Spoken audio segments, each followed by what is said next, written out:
안녕하세요. 황상윤의 심리상담소 황심소 2018에 오신 것을 환영합니다. 황심소는 한국 사회의 통념과 관성 속에 숨어있는 진짜 문제를 찾는 방송인데요. 저는 여기서 그 문제 찾아 계속 헤매이고 있는 곽승입니다. 이 여정에 저와 함께 헤매시는 분도 있는데요. 사로님 안녕하세요. 하로입니다.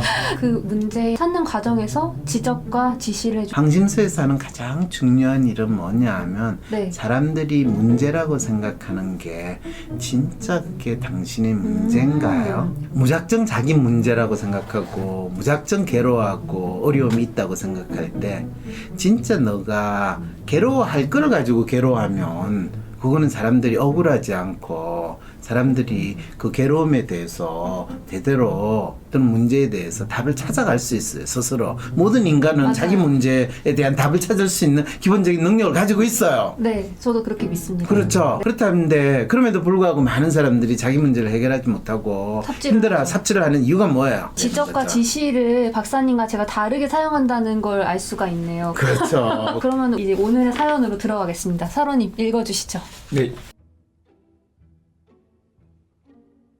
안녕하세요. 황심소 덕에 현상의 이면에 어떤 의미가 있는지 생각해보기 좋아하는 애청자입니다. 요즘 뉴스나 라디오에서 김동연과 장하성이라는 이름이 너무 자주 나오는 것이 이상해 질문 드립니다. 김동연 씨는 경제부총리 겸 기재부 장관이고 장하성 씨는 청와대 정책실장입니다. 둘 다 문재인 정부의 고위 관료지만 최저임금 인상 정책에 대해선 입장이 다르다고 합니다. 김 장관은 최저임금 때문에 고용률이 낮아졌으니 정책 수정이 필요하다고 하고 장 실장은 최저임금 인상한 덕에 긍정적 효과가 곧 나올 테니 연말까지 기다려달라고 합니다. 두 사람의 입장 차이를 지적하고 나라가 걱정된다고 설레발치는 언론을 보며 저는 몇 가지 생각이 들었습니다. 고용률 증가 대책을 찾기 위해 주목해야 하는 지점이 이 두 사람의 입은 아닐 텐데 왜 이렇게 두 사람을 호명할까? 둘의 갈등 덕에 문재인 정부는 고위관료 협동도 이뤄내지 못하는 기본도 안 된 정부라는 이미지가 강해지겠구나. 더 나아가 문재인 정부가 제대로 일을 하지 못한다는 이미지를 만들고 싶은 사람이 있는 게 아닐까? 의심도 생겼습니다.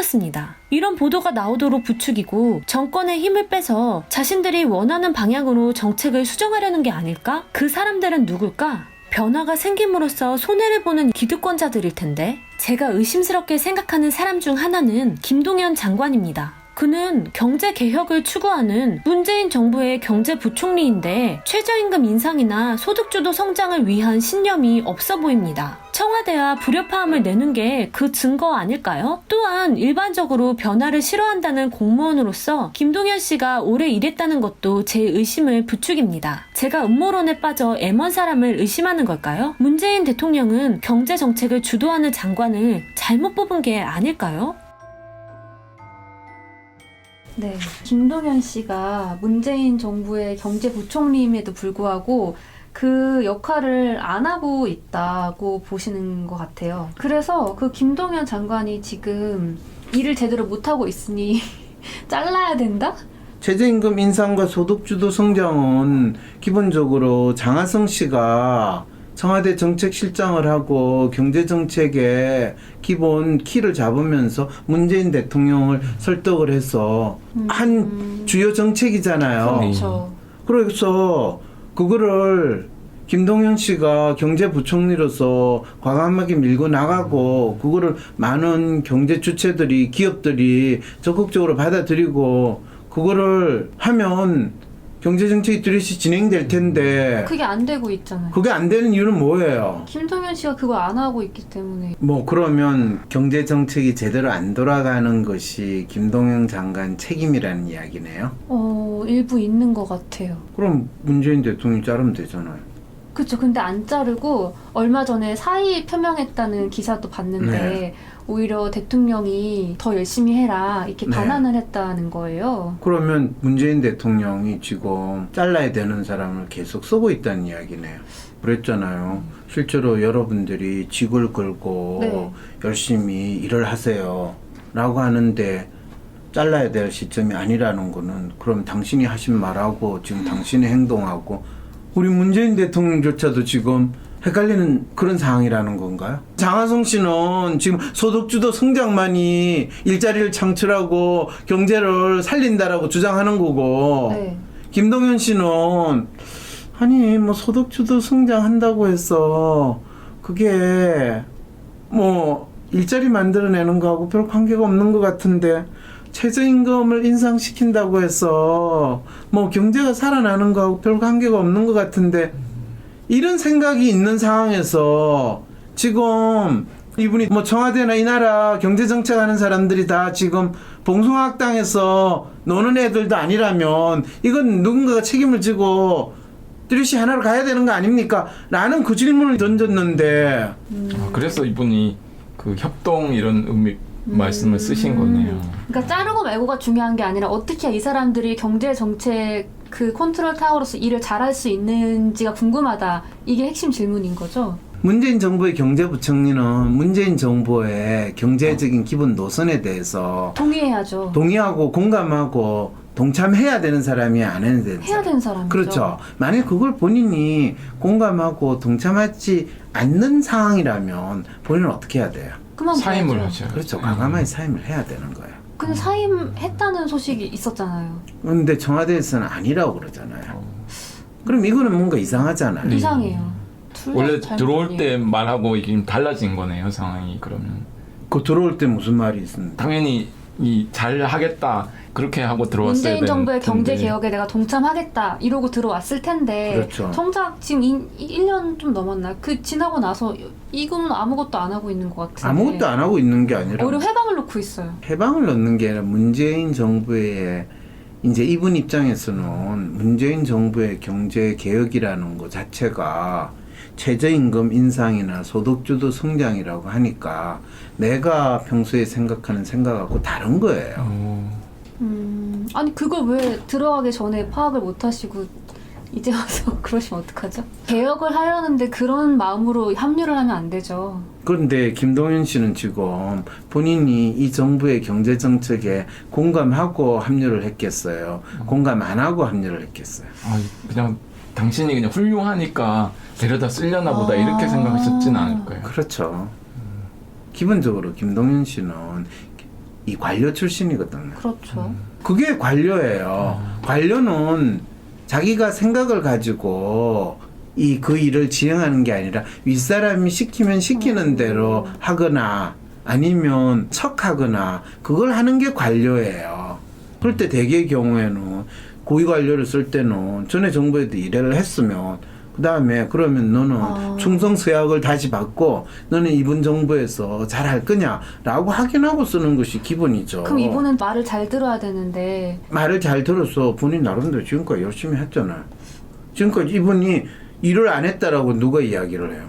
본인은 지금 문재인 대통령은 한 줌의 잘못을 한 게 없고 문제가 없다고 생각하시는데 문재인 대통령이 직을 걸고 하세요라고 하는 건 착각하신 발언이라는 그러니까 거예요. 김동연 씨한테 직을 걸 만큼의 책임감과 그 신념을 요구하시는 거잖아요. 그랬을 때 사실은 김동연 장관한테 굳이 뭔가를 묻는다면 김동연 장관 개인적으로 진짜 당신은 왜 문재인 정부의 경제부총리 자리에 갔을 때 나왔습니까? 그 질문을 던졌어야 돼요. 그런데 김동연 장관은 사의를 표명했다고 그러잖아요. 청와대에서는 안 받아줬을 때. 네.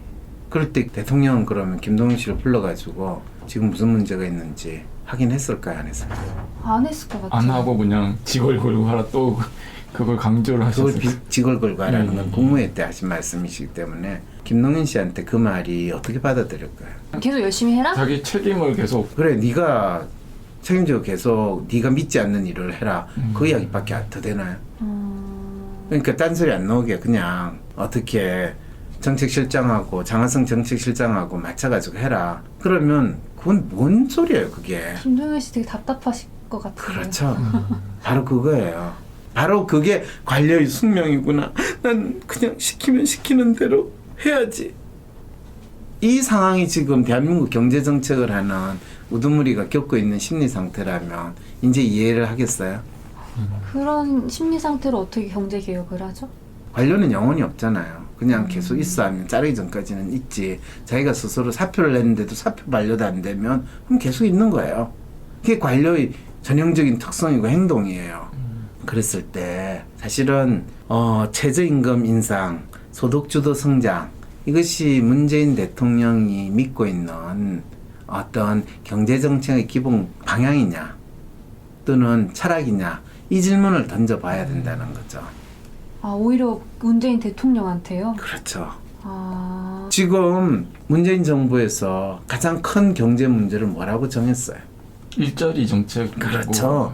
일자리가 없다라고 정하고 있어요. 일자리가 없다. 그런 나라에서 희한한 건요.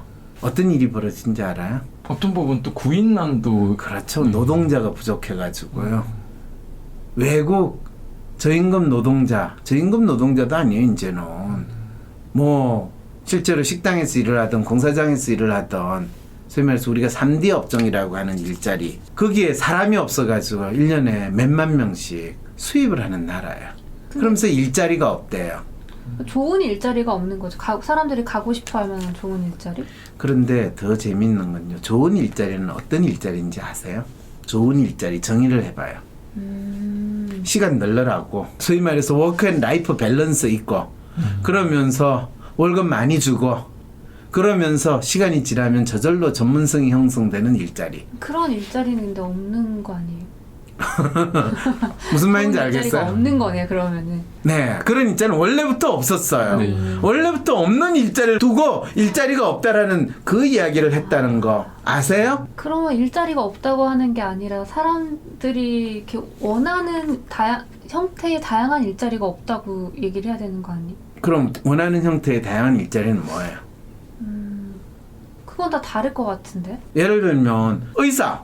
좋아, 의사. 그럼 의사 일자리를 많이 만들려면 어떻게 하면 되는지 알아요? 의사 일자리를 많이 만들려면은 지금 왜냐하면 대한민국에 지방에만 가면 의사가 부족해가지고 난리예요. 의사 일자리 만들려면 의대 정원을 2배로 늘리면 돼요. 네. 너무 간단하죠? 의대 정원을 2배로 늘린다고요? 네. 갑자기 허걱하는 느낌이 들죠? 네. 왜요? 당황스러운데. 가기 위해서 필요한 뭐 수능 점수 같은 게 되게 높아서 경쟁률이 그건 정원만 세기 때문에. 늘리면 해결이 되죠.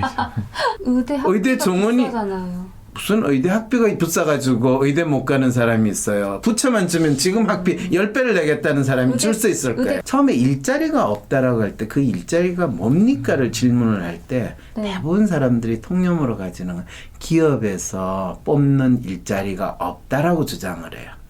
그런데 더 놀라운 거는 지방에 가면 중소기업에서는 사람이 없어가지고 난리예요. 네. 그러면 또 뭐라고 그런지 알아요? 아니 중소기업 같은 그런 일자리 말고요. 대기업이. 대기업 일자리예요. 그러면 대기업에서 우리가 일자리를 만들죠. 그러면 재벌 기업이 더 비즈니스를 할 수 있고 더 사업을 확장할 수 있게 규제를 풀어줘야죠. 매번 나오는 소리잖아요. 이제 알겠죠?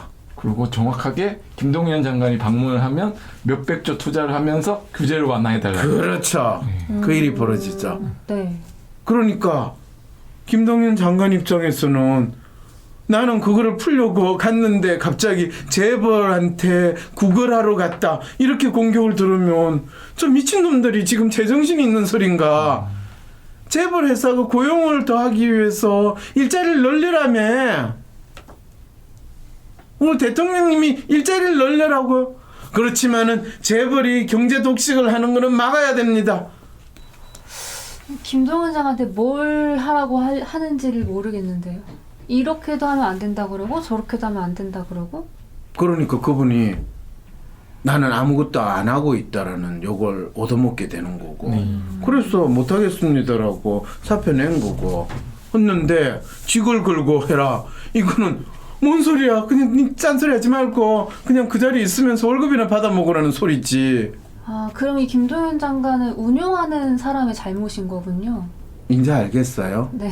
왜 그러냐. 본인 입장에서는 김동연 장관을 운영하는 사람이 당연히 문재인 대통령인데 문재인 대통령의 잘못이나 허물에 대해서 언급하게 되는 거는 이 마음 한구 속에 절대로 일어날 수 없는 일이거든요. 그러니까 본인이 문재인 대통령한테는 조금이라도 불똥이 트지 않는 정답을 정해놓고 내한테 질문을 하는 거예요. 문제가 뭔지를 알고 싶지 않은 거야. 제 마음에 그런 게 있는 것 같아요. 당연하죠. 문재인 대통령이 잘못 운용했다는 생각을 안 했거든요. 그럼요. 그분은 착하고 좋으신 분이고 대통령으로서 한 점 부끄러움이 없으신 분인데 그래도 인품도 좋아 보이시고. 인품도 좋았고 아니 실제로 좋으시고 네. 이웃집 아저씨는 참 좋은데 대통령이 되니까 대통령으로서 역할을 하는 데 있어 좋은 인품을 보여주는 대통령으로는 그분이 잘하세요. 그렇지만 대통령으로서 국가를 경제정책을 또는 관료를 또는 정치인을 운영하는 능력은 그분이 사실은 능력에 대해서는 뭐 그 상황이 있는 거예요. 알겠습니다. 자, 그랬을 때 김동연 장관이 진짜 본인이 경제정책을 하려고 하면 대통령한테 바로 그 이야기를 하셔야 된다는 거예요. 대통령님이 원하시는 게 일자리 창출하기를 원하신다면 대통령께서 지금 최저임금 인상 때문에 일자리가 지금 고용률이 떨어졌다라고 지금 보수 언론에서 이야기하고 있습니다. 그렇지만 실제로는 최저임금 인상하고 고용률 떨어진 거하고는 관계가 없습니다. 그 다음에 일자리가 창출된다라는 거에 대해서는 단순히 일자리 창출을 통해 가지고 경제가 나아지거나 한다라는 그 좁은 틀에서 벗어나서 이걸 거시적으로 보실 필요가 있습니다. 이렇게 대통령한테 이야기를 하고 그것이 소득주도 성장을 가기 때문에 그런 것도 아닙니다. 그럼 뭔가요? 그럴 때 내가 늘 하는 소리가 있잖아요. 실제로 이게 장기적이면서 단기적으로 해결할 수 있는 방법은 관료가 경제 정책을 써서 되는 문제가 아닙니다. 그럼 뭘까요? 대통령이 뭔가 나서서 대통령이 실제로 일자리에 매달리고 있다라는 그거는 지금 경제부처에 있는 국장이나 실장이 할 일이고요. 대통령님이 진짜 국민들한테 국민을 생각하고 아끼는 마음으로 하실 거는 그게 아닙니다. 대통령만이 할 수 있는 거를 해주실 때 그렇습니다. 그럴 때 가장 대표적으로 지금 인터넷 은행이라고 할 만한 은행이 K뱅크하고 카뱅이 있는데 그게 실제로 효과를 충분히 못 내고 있습니다. 왜 그런지 아십니까? 지금 장사를 못하는 것도 아니고 자본금의 제한 때문에 이게 못 나갑니다. 그럴 때 자본금 투자를 더 할 수 있는데 지금 대한민국 산업에서 이걸 자본금을 투입할 수 있는 데는 산업자본밖에 없지 금융자본은 다 경쟁자이기 때문에 금융자본 스스로가 성장할 수 없습니다. 투자를 할 수 있게끔 해주세요라고 말을 하는 거겠네요. 그래서 그 법을 바꾼다고 대통령이 그까지 이야기했는데 그러니까 한쪽에서 그럼 규제 완화를 하겠다는 거 아니냐라고 하면서 대통령님을 지지하는 분들이 지금 나섰습니다. 그러면 그거는 말이 되는 걸까요? 안 되는 걸까요? 말이 안 되죠. 그럴 때 대통령한테 그렇게 이야기하면 그 부분에 대해서 이 두 분이 허심탄회하게 이슈를 가지고 논의를 하는 자리가 될까요? 안 될까요? 되죠. 그런데 지금 평생 관료로 지내왔던 김동연 이분은 그 이야기를 문 대통령한테 하실 수 있을까요? 없을까요? 못할 스스로 자제를 할 것 같으네요. 억압이 없어도 스스로 억압되는. 그렇죠. 그 이야기를 못하는 사람이면 진짜 중요한 자기가 경제부총리로서 역할을 하는 거예요? 못하는 거예요? 못하는 거죠. 그렇죠. 그러면 스스로 그만둬야 되는 거고 그렇기 때문에 자기는 못한다고 차라리 언론에 대고 이야기를 하는 것이 진짜 진정한 관료로서 사는 거겠죠. 처음에 K뱅크나 카뱅이 금융계에 있어서 변화를 일으키는 역할을 하겠다고 했는데 그 초기에 조금 관심을 끌다가 지금은 일단 규모 자체가 수신고나 대출 실적이나 이런 거가 10분의 1, 100분의 1 수준밖에 안 돼요. 근데 그걸 못하는 가장 큰 이유는 기본적으로 가용 자본이 없어요. 그러면 대통령이라면 아예 그거를 산업자본이 들어가는 게 아니라 공적 자금을 넣는다라고 해가지고 아예 10조를 그냥 자본으로 만들어버려요. 그거 할 수 있을까요? 없을까요? 정부가. 할 수 있을 지금 것 망해가는 조선 업에도 다 투자를 했지. 하는데 않습니까? 그러면 그거는 뭐 국회에서 법률을 바꾸고 금융산업법을 바꾸고 자시고 할 필요 있을까요, 없을까요? 그냥 기금 운영은 정부가 할 수 있거든요. 무슨 말인지 알겠어요?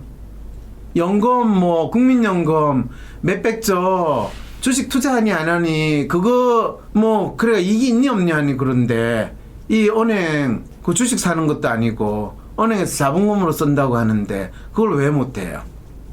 재밌게도 대통령의 통치 행위는 그런 법 위에 있기 때문에 얼마든지 할 수 있거든. 네. 정부 운영에서. 그게 금산 분리하는 원래 취지하고 아무 관계 없는 거잖아요. 네. K뱅크랑 카카오뱅크에 자본금을 늘린다는 거. 그런데 기본적으로 현재의 이 산업 구조나 변화를 시키고 싶지 않은 사람들은 그게 커지고 마치 K뱅크나 카카오뱅크가 거의 규모로서 대한민국 1위의 뱅크가 되면 기존에 싫겠죠. 반대하고 못하게 받겠죠. 알겠죠. 그러니까 계속 금산 분리 이거 주장하고 그래서 이 조금이라도 변화를 국민들이 체감하는 것 자체에 대해서 이야기하니까 그런 상황이 벌어졌다는 거를 문재인 대통령이 아실까요, 모를까요? 아실까요? 아, 문재인 대통령 아실 것 같아요. 그러니까 놀랍게도요. 기본 취지는 카뱅이든 어쨌든 그 은행들이 실제로 기존의 은행의 규제에서 벗어나서 이 본인들의 원래 하는 그 역할이나 영향력을 보여주라는 의미에서 금산분리법을 하고 규제를 풀어라라고 이야기를 했는데 정작 사람들은 문재인 대통령이 원래 이야기했던 그거는 빼버리고 금산분리를 해제한다고요? 그걸 규제를 풀겠다고요? 당신이 지금 어떤 거를 취지로 촛불 민심이 뭔데요? 이런 식으로 언론에서 떠들어대니까 문 대통령 드디어 문재인 대통령을 지지하는 사람들로부터도 지금 이탈하고 있다. 자, 봐라. 지지율이 떨어지고 있지 않냐. 이런 또 놀라운 스토리의 주인공으로 만들어버리는 그런 공작에 그 음모론에 지금 말려 들어가는데 여기서 음모론은 장하성과 김동연에 관련된 음모론이 아니라 문재인 대통령을 지금 이 정권을 흔드는 그 음모론으로 연결을 시켜서 해석을 해줘야 된다는 거예요. 좀 되게 그 박사님 접근법에 대해서 저조차도 되게 제 스스로 한계를 갖고서 생각했구나 한 생각이 든 게 바로 그 규제 부분이거든요. 새로 만들어서 하면 된다라는 그 부분은 그거는 그분이 대부분 많은 사람들이 마치 법 때문에 뭘 못한다 라는 한계를 스스로 설정하고 있거든. 네. 왜냐하면 고위공무원들이나 이 뭐 변호사나 이 정치하는 인간들하고 만나가지고 이야기를 하면 뭔가 문제가 있으면 다 모든 걸 법 탓으로 돌려요. 그리고 그런 사람일수록 마치 그래서 국회에서 법을 만들어야지 문제가 해결되는데 문제가 뭔데요? 그럼 문제가 뭔지도 몰라. 네. 그냥 법이 없어서 법이 잘못됐어. 시스템이 없어서 시스템이 잘못됐어. 남 탓하는 아주 전형적인 형태를 이야기하는 거야. 다들 이것이 문제다 저것이 문제다 표면적인 얘기는 하는데 정작 그게 도대체 뭐 때문에 문제야 하면 아무도 답을 못 하거든요. 그거는 문재인 대통령 주위에 있는 참모들도 마찬가지고요. 왜냐면 문재인 주위에 있는 참모분들이 뭐 공부를 열심히 했겠어요. 거의 백수 생활을 하면서 한량처럼 지내다 보니까 정작 권력을 잡는 데에는 진짜 적극 노력은 했지만 정작 이 사회에서 어떤 문제를 해결해야 될 건가는 우리 편 하는 건 다 옳고 저거 편 하는 거는 다 나쁜 놈이라는 그 마음으로 정치를 하는 분들이 대부분이라는 생각이 드니까. 그러면은 김동연 장관뿐만 아니라 장하성 교수도 대통령한테 다시 질문을 해야 되는 건가요? 대통령한테 질문 안 하죠. 안 왜냐하면 장하성 씨가 왜 문재인 대통령의 정책실장으로 발탁이 됐겠어요. 장하성 씨는 문재인 대통령한테 발탁되기 전에 누구한테 발탁됐어요? 안철수. 네, 안철수한테 발탁이 된 거예요. 거기에서 뭐예요? 정책 네트워크 내일 소장이 안철수의 싱크탱크의 소장으로 발탁이 됐던 거예요. 그 말은 뭔 뜻이에요? 자기 신념은 없고 그냥 나를 알아주면 어디든 가서 하겠다 이런 분은 그렇죠. 그럴 때 그 장하성 씨가 안철수 씨한테 발탁돼가지고 본인의 능력을 잘 발휘했어요. 발의했으면 지금 안철수 씨가 대통령이겠죠. 그런데 그리고 발휘 못한 사람을 이 문재인 대통령이 발탁을 했었다는 건 뭘 뜻하는 거예요? 그만큼 주위에 사람이 없다? 대통령이 된 사람이 내 주위에 사람이 없다라는 게 말이 돼요. 사람이 있다 없다는 지가 사람을 쓰느냐 안 쓰느냐의 문제에 달린 거지 있다 없다 그런 이슈가 아니에요. 제대로 사람을 쓸 줄 모른다는 건가요, 그러면? 뭐 그까지 이야기하면 뭐 그렇죠. 놀랍게도 문재인 대통령이 되고 나서 쓰는 사람들 중에 제대로 사람을 뽑아서 잘 썼다라고 이야기 듣는 사람이 있어요 없어요 지금? 국방부 장관도 아닌 것 같고 여성부 장관도 아닌 것 같고 없는 것 같아요. 이 문제가 차오고 있다는 거죠. 그럼 이분은 장하성, 김동연 여기에만 초점을 맞출 게 아니라 이 두 사람을 쓰는 그 전체와 문재인 대통령을 보고 문제를 제기하셔야 되는 거군요. 그랬을 때 이제 이럴 때 대통령의 용병술 또는 대통령이 천하의 인재를 선택을 해가지고 쓰는 데 있어서 문재인 대통령이 잘못했습니까? 라는 질문을 했을 때 문재인 대통령은 삼국지로 이야기하면 유비와 같은 군주예요. 인품 좋으신 분? 그렇죠. 유비가 본인한테는 관우와 장비가 있었어요. 네. 그래서 전투하면 이기기도 하고 그랬어요. 근데 항상 자기 근거를 할 만한 땅조차 없었죠. 없었어요. 네. 그럴 때 유비가 어떻게 한 줄 알아요? 제가 이 양을 삼고초려를 해서 모셔왔는데. 그래서 삼고초려를 해서 모셔왔던 사람이 장하성이고 김동영인 거예요. 그럴 때 가장 큰 차이는 뭐냐 하면 이 김동연과 장하성이 본인이 대통령이 되고 나서 모신 사람이잖아요. 네. 네. 본인이 어려운 상황에 있을 때 본인이 문제를 해결하기 위해서 모신 사람이 아니라는 거예요. 본인이 진짜 사람 보는 눈이 없고 제대로 그걸 못하는 거를 뼈저리게 느끼게 만드는 사람을 선택할 수밖에 없다는 거예요. 그러면 본인이 문제가 뭔지를 파악하려고 했을까요? 유비는 본인이 제갈령을 상고 처리할 때 어떤 고민을 했는지 알아요? 어떤 고민을 했는데? 왜 내가 조조나 나름대로 날고긴다는 그 사람보다 집안이 부족한 것도 아니고 내가 나쁜 마음도 아니고 그리고 내가 전쟁을 해서 지는 것도 아닌데 왜 매번 전투에는 이기는 것 같은데 나는 아무런 땅도 없고 이렇게 매번 전투에서 쫓겨다니기만 해야 되냐. 그리고 절대적인 중과 부족의 상황을 항상 처하게 되냐. 라는 문제를 고민했어요. 그래서 가장 먼저 물어요. 어떻게 하면 천하에 저희 서성이 될 만한 사람을 얻을 수 있겠습니까?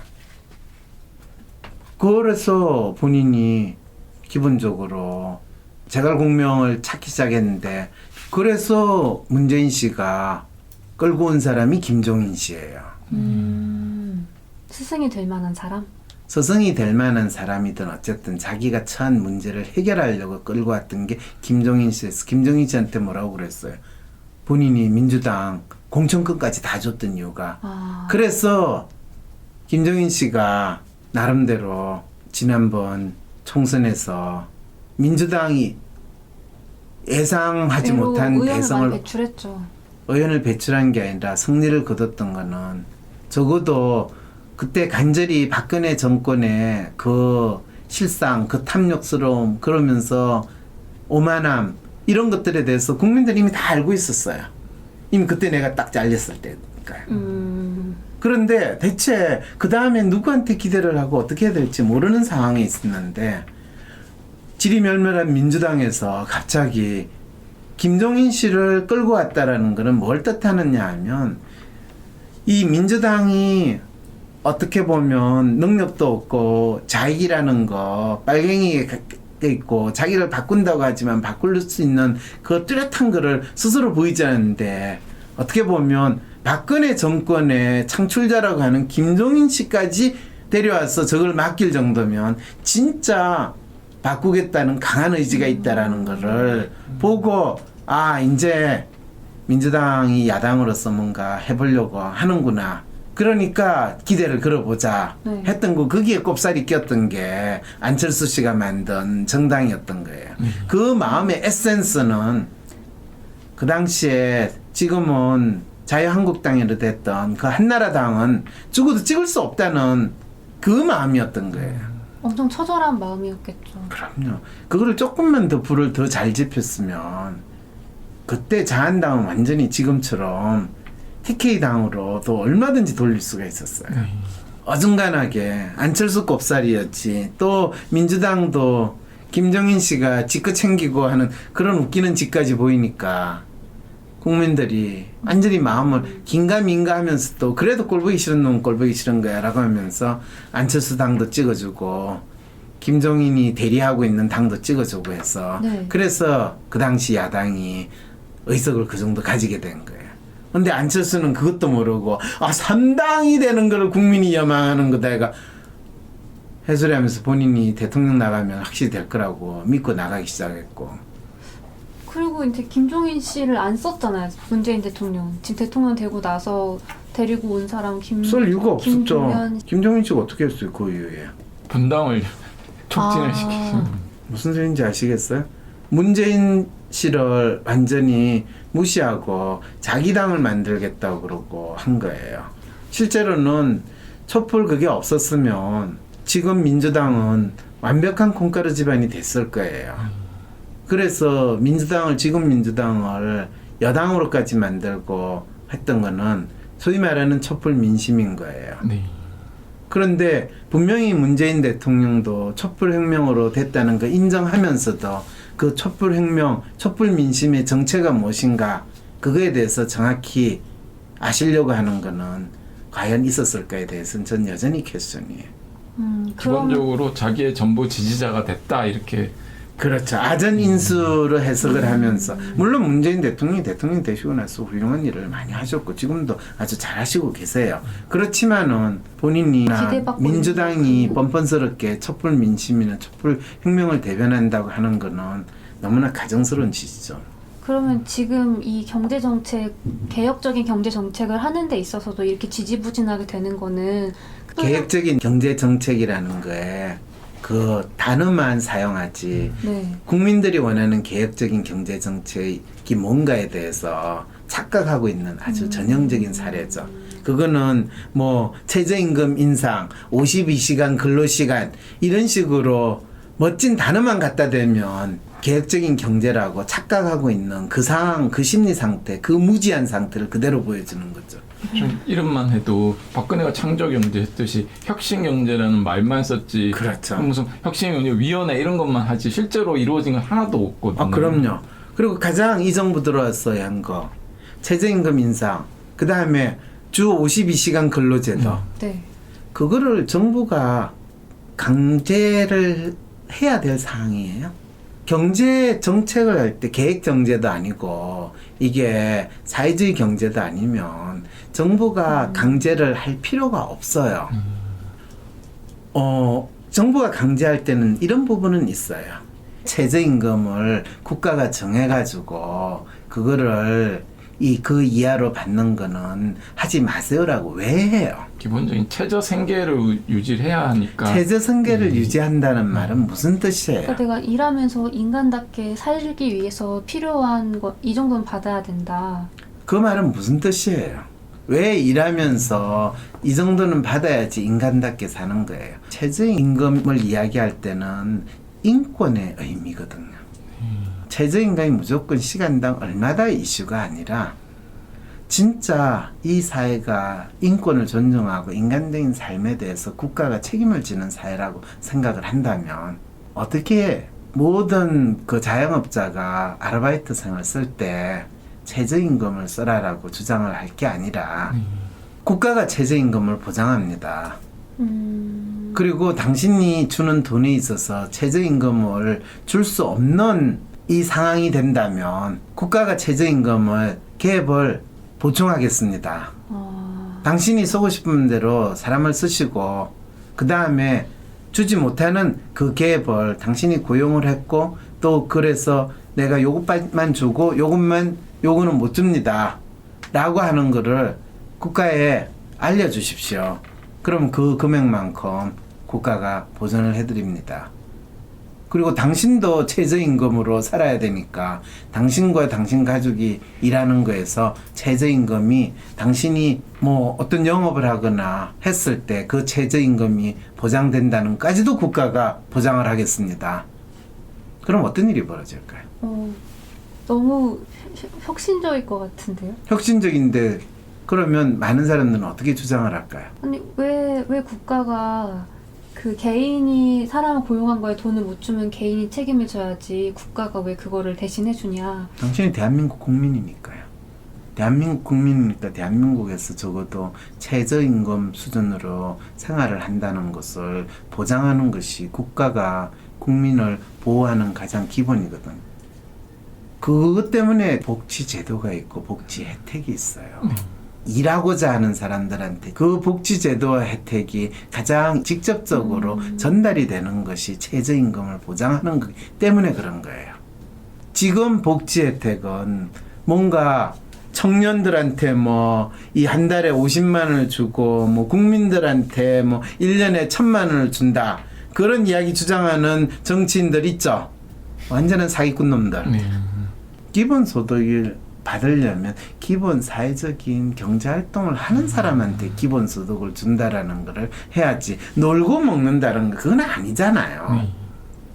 지금 대한민국의 복지는 놀고 먹는 사람들을 위해서 설계하는 아주 전형적인 복지 제도거든. 옛날에 배울 때 서구에 특히 북구에 복지 혜택 할 때 문제점 놀고 먹는 사람이 일하는 것보다 더 많은 혜택을 받는다. 이런 이야기 꼭 사적으로 집어넣어가지고 가르쳐요. 근데 그게 기본 전제는 뭐냐. 네가 몇 년 동안 일을 했기 때문에 거기에서 떼낸 세금으로 준다라는 게 밑바닥에 작동을 해요. 그런데 그걸 한국에 소개하는 사람은 그냥 일 안 해도 처음부터 마치 주는 것처럼 소개를 했어요. 네. 이 최저임금 인상을 하고 그거를 국가가 못하는 걸 해주겠다고 하면 일자리도 늘어나고 네. 최저임금 확실하게 누구도 저항하지 않고 누구도 불만 안 해요. 그리고 어차피 그렇게 나갈 돈은 복지 예산으로 다 나가거든요. 그런데 지금 공무원 운영하는 거는 복지 예산 다루는 사람들 따로, 경제정책 다루는 사람 따로, 다 따로 국가인데 각각 핑계로 가지고 국민 세금 마음대로 써먹는 그 짓이지 결코 원래 의도했던 일을 해나가는 정책을 하지 않거든요.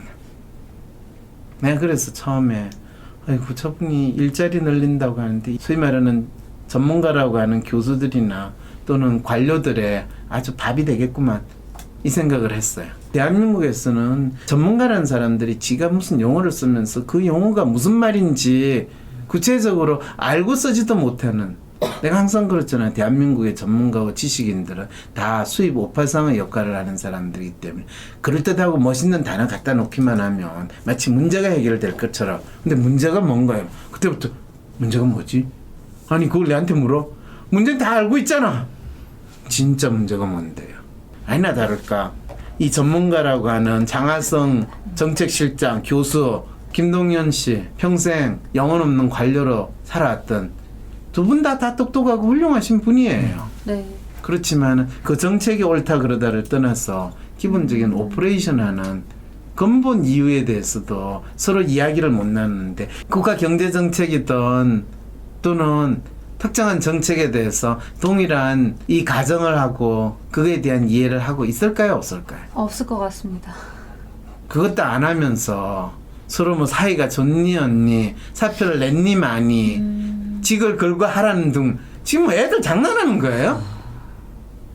박사님 말씀 들으니까 진짜 무슨 소꿉장난하나? 진짜 중요한 문제는 네. 안 다루고 그런 생각이 드네요. 네.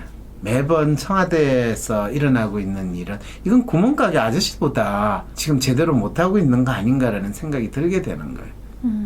이게 이 나라의 국가 운영하는 사람들의 기본적인 인식 수준이고 운영하는 방식이에요. 왜 그런 일이 벌어진지 알아요? 이 훌륭하고 똑똑하고 잘나신 분들이 문재인 대통령 아니에요. 문재인 대통령 진짜 당신을 희생해서 국민들을 위해서 국가를 위해서 진짜 노력하세요. 그렇지만은 이 권력을 잡은 인간들은 지가 잘나서 지가 똑똑해서 지가 권력을 잡아서 본인의 욕망을 실현하는 그 이상도 이하도 아닌 상태에서 정치에 참여하고 또 정치인으로 지내기 때문에 그렇다는 거예요. 사실은 그거 안 하면 할 일이 없거든요. 백수라서. 네.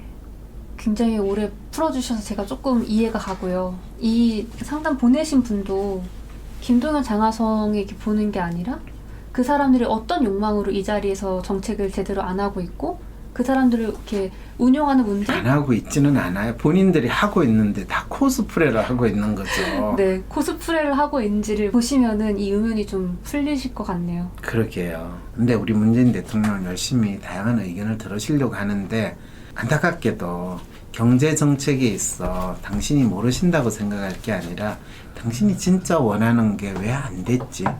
그리고 이 주위에서 청와대 처음 들어가실 때 일자리 정책 운운하시면서 상황판을 만들어 놓고 하신 그 쇼를 하실 때 아니, 저분이 지금 대통령이 되셔서 쇼를 하는 건 저건 60년대 박정희 때나 하든가 전두환 때 하던 짓을 그대로 한다는 생각을 한 번이라도 생각을 좀 해보셨으면 이게 뭐지?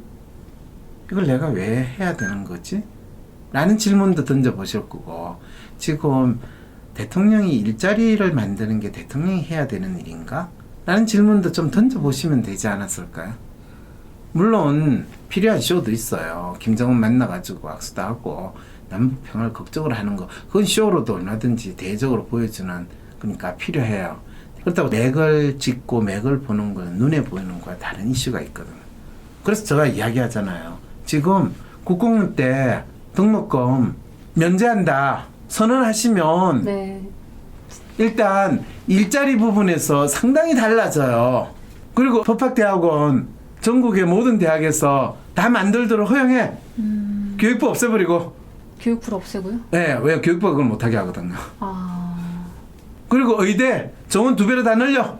그럼 1차적으로 일자리가 창출될까요, 안 될까요? 1차적으로 되겠죠. 엄청나게 많은 일자리가 창출돼요. 공무원 수 늘리려고 할 필요가 없다니까요. 네. 게다가 등록금 들고 가려고 할 테니까. 그렇죠. 그러니까 대통령이 뭘 할 수 있는지를 그 전에 대통령들을 따라하는 게 아니라 대통령 통칭위가 어디까지 할 수 있는지를 다시 깊이 생각해 보시고 하면은 뭐 굉장히 많은 걸 바꿀 수 있다는 그렇죠. 말씀이시군요. 그리고 진짜 대통령이 해야 될 거를 찾아서 하시면 대통령이 직을 걸고 하시는 거고요. 그렇지 않으면요. 나만 제외하고 니들이 직을 걸어라. 그러면 그 다음부터는 그 장관이나 그 사람들 할 거는 조용히 가만히 있는 것밖에 할 일이 없어요. 조용히 가만히 있으려면 어떻게 하는 게 좋은지 알아요? 기자들한테 끊임없이 밥 사고 술 사면 돼요.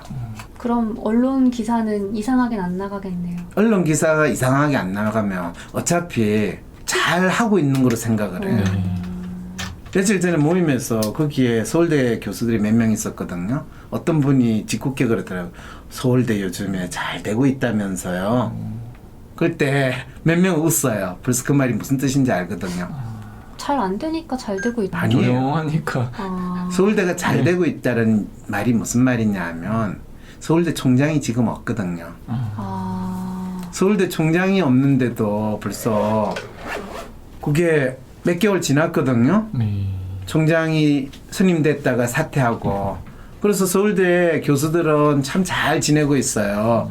새 학기도 잘 맞이하고 있어요. 왜? 총장이 있는 것보다 없는 게 더 잘 돌아가거든요. 오.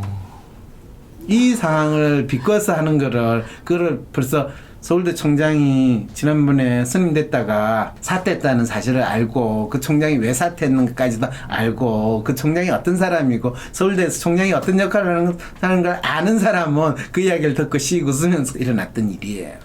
근데 대통령은 없으면 안 되잖아요. 왜요? 대통령- 박근혜가 대통령에서 쫓겨난 다음에 대한민국이 아. 더 잘 돌아갔다는 것도 알아요?